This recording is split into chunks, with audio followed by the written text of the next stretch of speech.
दोस्तों class start करने से पहले सबसे बड़ा नोटिस, जैसे हमारा इंग्लिश का, जैसे हमारा हिंदी का और जैसे हमारा इकोनॉमिक्स का महा मैराथन क्लास चली थी और जैसे मैंने आप लोगों को बताया था मेरे दोस्तों D2 आपके पेपर में वैसे ही छप गया है। फाइनली अगर आप लोग चाहते हैं ज्योग्राफी का भी मुझे मैराथन क्लास चाहिए, और मेरे दोस्तों हमारा मैराथन क्लास हमारे यूट्यूब चैनल पर नहीं चलती है, हमारा मैराथन क्लास चलती है हमारा एप्लीकेशन पे। तो जो भी स्टूडेंट्स ने अभी तक हमारा एप्लीकेशन को डाउनलोड नहीं किया है, डिस्क्रिप्शन बॉक्स में लिंक दिया हुआ है, जल्दी से डाउनलोड करके ठीक मेरे दोस्तों 22 तारीख के शाम 4 बजे आना ना भूले हमारा महा मैराथन क्लास में।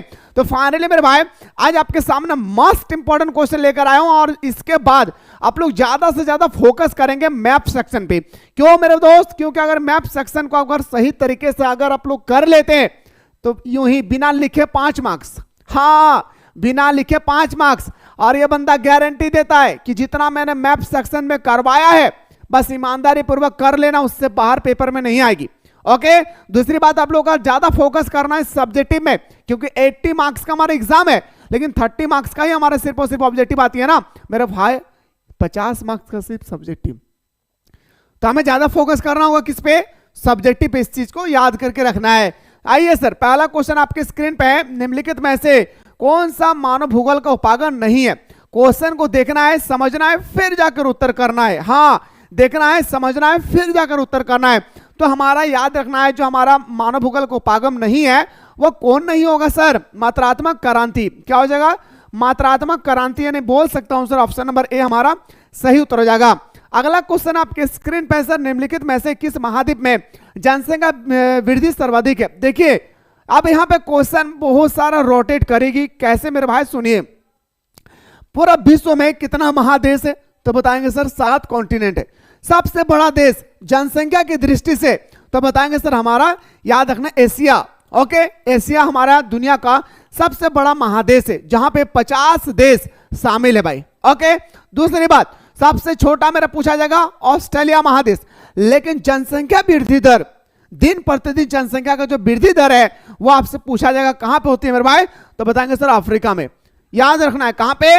अफ्रीका में। और अफ्रीका में ही मेरे दोस्तों सबसे पहला एड्स फैला है, जिसे हम लोग 1 दिसंबर में एड्स दिवस के रूप में मनाते हैं। दूसरी बात ये भी जानकारी प्राप्त कर ले मेरे भाई, दुनिया में सबसे ज्यादा जो एड्स फैला हुआ है वो हमारा अफ्रीका में है। ठीक है, अगला क्वेश्चन पे आते हैं सर, मानव विकास की अवधारणा निम्नलिखित में से किस विद्वान की देन है? मानव विकास का मतलब होता है ह्यूमन डेवलपमेंट इंडेक्स। ये जो मेरे दोस्तों ये सिद्धांत, ये स्टेटमेंट देने वाला कौन था? डॉक्टर महबूबुल हक। कौन था मेरे शेर हुसैनियों? डॉक्टर महबूबुल हक। दूसरी बात याद रखिएगा कि ये कहां के रहने वाले थे? पाकिस्तान के रहने वाले थे। कहां मेरे भाई? पाकिस्तान के रहने वाले थे। अगला प्रश्न पे आते हैं सर, निम्नलिखित में से कौन से रोपण फसल नहीं है? देखिए मेरे भाई, जो लिक्विड पदार्थ होती है ना उसे हम लोग रोपण फसल के अंतर्गत रखते हैं। तो बताएंगे सर रबर हमारा बिल्कुल है, चाय हमारा बिल्कुल है, गन्ना हमारा बिल्कुल है, पर हमारा चावल एक खाद्य पदार्थ है। क्या है मेरे शेर हुसैनियों? याद रखना, चावल हमारा क्या मेरे भाई? खाद्य पदार्थ है। एकदम ईमानदारी पूर्वक मेरे दोस्तों जितना बता रहा हूं ईमानदारी पूर्वक करते रहना भाई। ठीक है, चलिए सर, अगला क्वेश्चन आपके स्क्रीन पे है कि निम्नलिखित में से कौन सी एक आर्थिक क्रिया ग्रामीण बस्ती की मुख्य आर्थिक क्रिया है?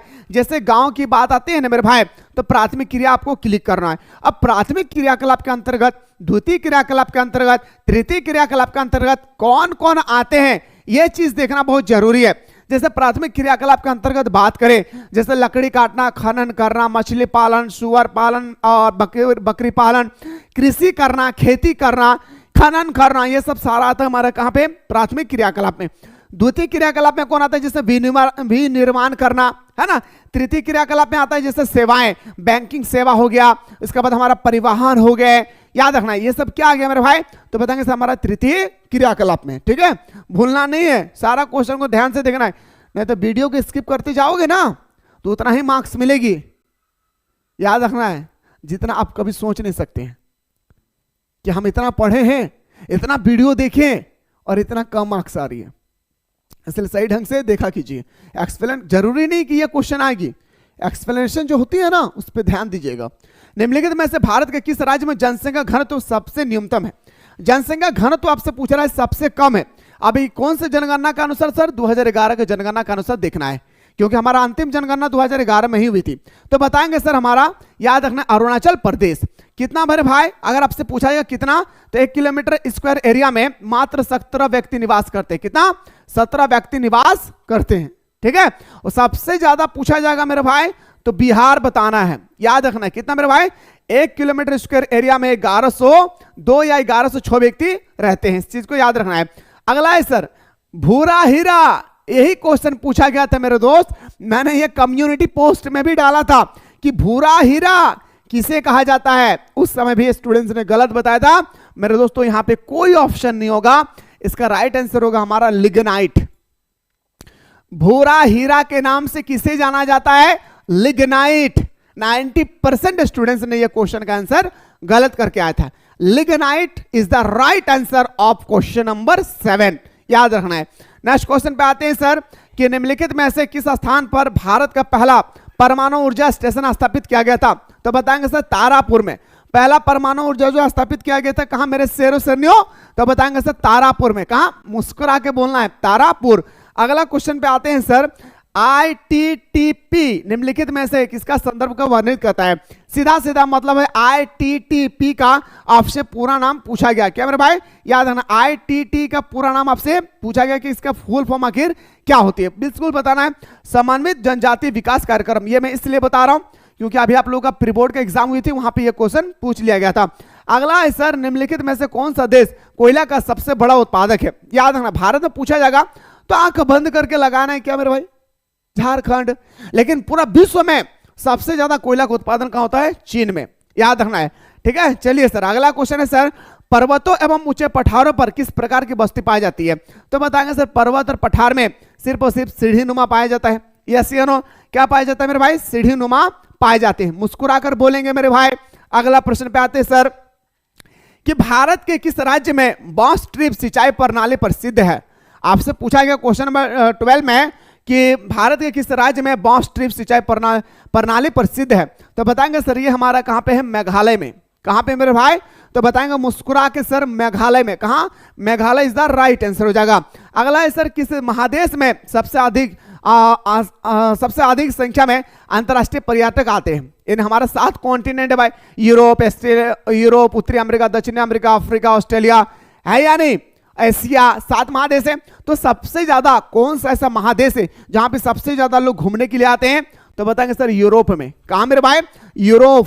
ऑप्शन नंबर हमारा बिल्कुल सही हो जाएगी sir, is the right answer. अगला है सर भारत के 4 महासागरों को जोड़ने वाली सड़क कौन सी है भाई? महासागरों को जोड़ने वाली जो हमारा आपसे जोड़ने वाली जो महान 4 सड़कों का नाम पूछा है मेरे भाई, मतलब किस सड़क के नाम से जाना जाता है? तो बताएंगे सर याद है ना, स्वार्मिक चतुर्भुज मार्ग।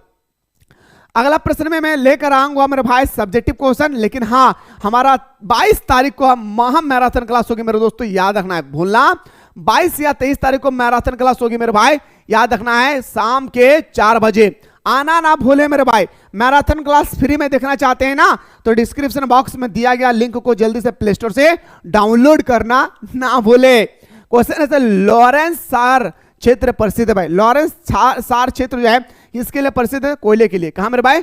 कोयला हमारा सही उत्तर हो जाएगा। अगला है सर अंगूर की खेती कहलाती है भाई। अंगूर की जो खेती होती है वो हम लोग क्या कहते हैं? विटिकल्चर। क्या कहते हैं मेरे भाई? विटिकल्चर के नाम से हम लोग जानते हैं भाई। नेक्स्ट क्वेश्चन पे आते हैं सर, ज्योग्राफिया जेनरिस के लेखक कौन है? तो ज्योग्राफिया जेनरिस के जो लेखक होती है ना वो हमारा बोरेस। क्या है भाई? बोरेस। ऑप्शन नंबर बी हमारा सही उत्तर हो जाएगा। अगला है सर बिहार के लोग किस भाषा परिवार समूह से संबंधित है? जो बिहार के लोग है भाई, जो बिहार की है उनको अच्छी तरह से पता होगा, तो बताएं द्रविड़ीय। ऑप्शन नंबर हमारा बिल्कुल सही हो जाएगी बी। नेक्स्ट क्वेश्चन पे आते हैं सर, अंकलेश्वर क्षेत्र स्थित है, जो हमारा अंकलेश्वर क्षेत्र है वह आखिर कहां पर स्थित है?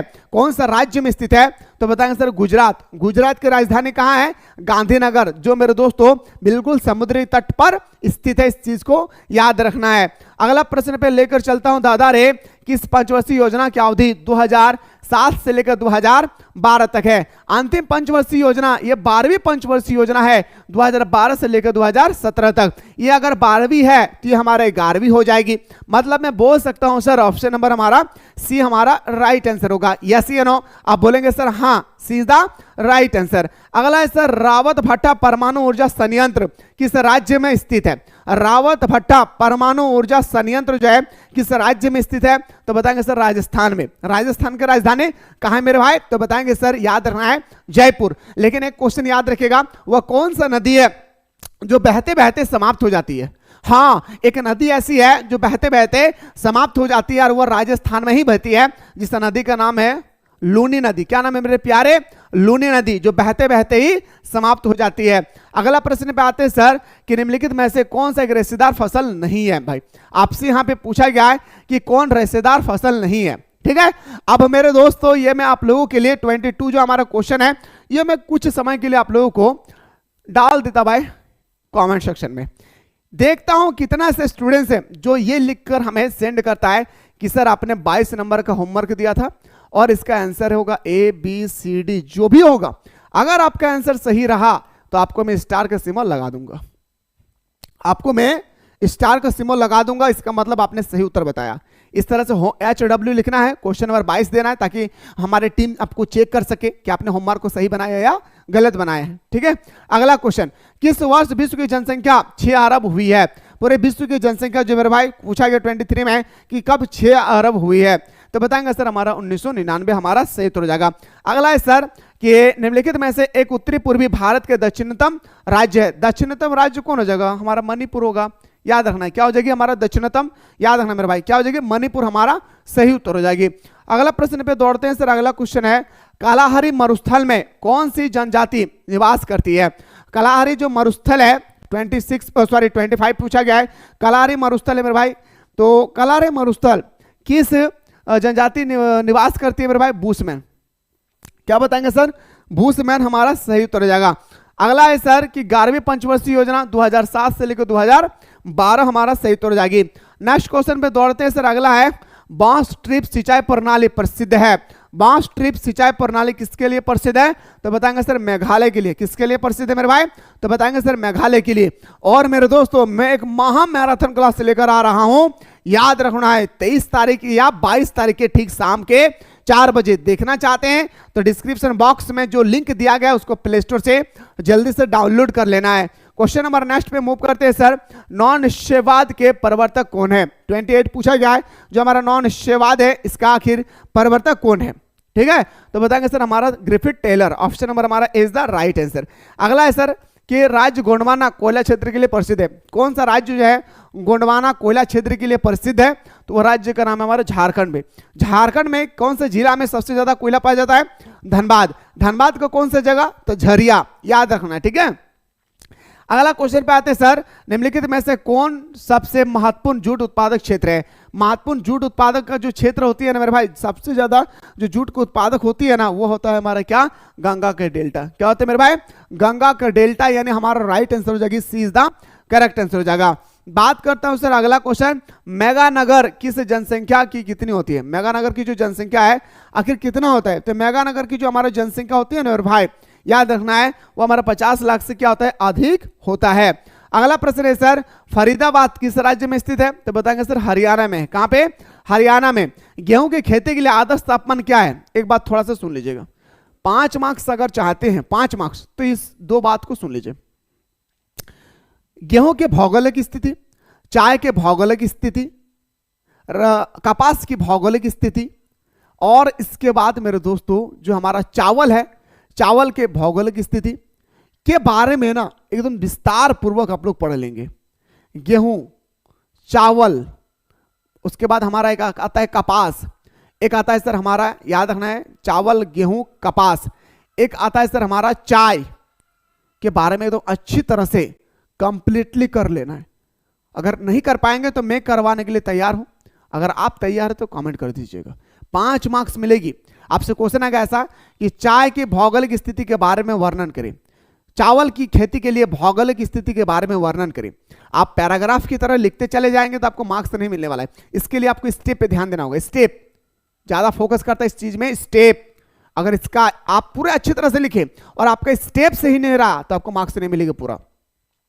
तो पूरा मार्क्स, ज्योग्राफी बहुत आसान सब्जेक्ट है भाई, बस आपको पकड़ना है। जैसे मैप 5 में से 5 मार्क्स, जैसे हमारा भौगोलिक स्थिति 5 में से 5 मार्क्स, 25 मार्क्स का हमारा पॉलिटिकल 25 मार्क्स का हमारा ऑब्जेक्टिव, 25 में 25।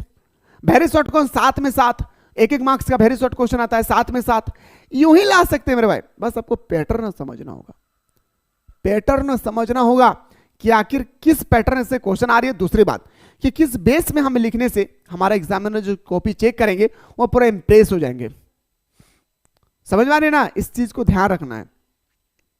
चलिए सर, गेहूं आपसे 23 पूछा गया, सॉरी 23 है गेहूं के बारे में। तो गेहूं का हमारा 10 डिग्री से लेकर 20 डिग्री होती है, कभी कभी ना यहाँ पे 25 डिग्री भी हो जाती है।